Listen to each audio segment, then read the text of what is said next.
I think we are primarily here for the next generation. Well,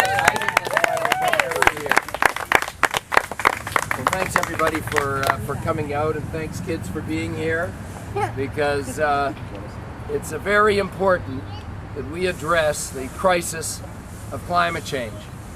I just came from Canada's far north a few weeks ago, and we saw the melting of the glaciers of this world right up close.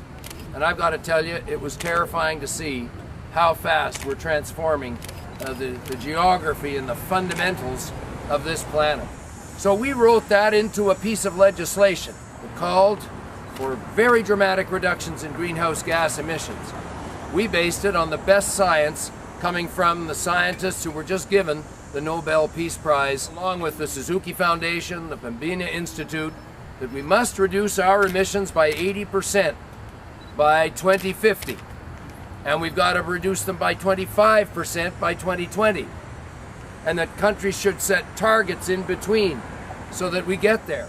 And I'm very happy to report to all of you today that that piece of legislation is now the first in the world to create in law the obligation for Canada to reduce its emissions by 80% by 2050.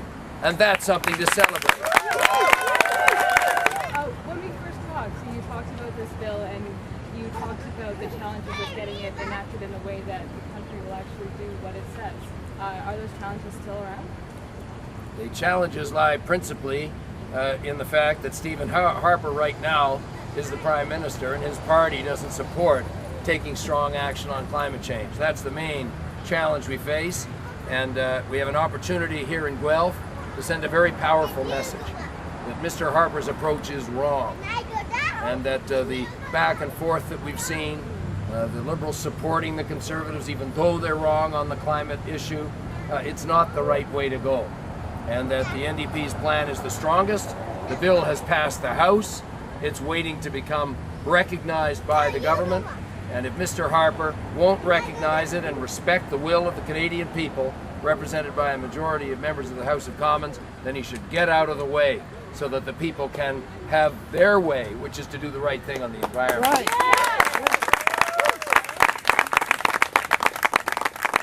With any other party in power, do you think you could get this bill enforced?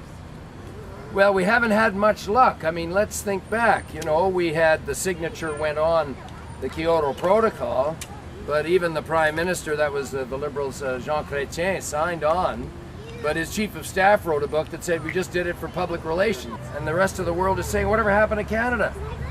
On environment, on peace, we used to be top of the heap when it came to quality of life. How come other countries are ahead of us now? Let's step up. Let's step up, exactly right. The answer to the question, of course, is NDP.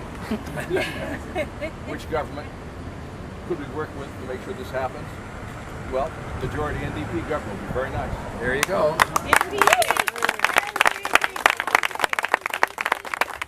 Every election that comes up, we hear about these great promises. And unfortunately, we seem to have a short-term memory. These election promises come up like crabgrass in the spring, and then they vanish just as quickly. In the last 30 years, nothing has happened. Okay, at some point in time, we have to say, look, these election things that come along, they don't have any weight to them. And they don't have any weight because nobody follows through. The only people who follow through with the NDP. We follow through because we've got this in place before the election even comes along. This is not an election promise, this is an election reality.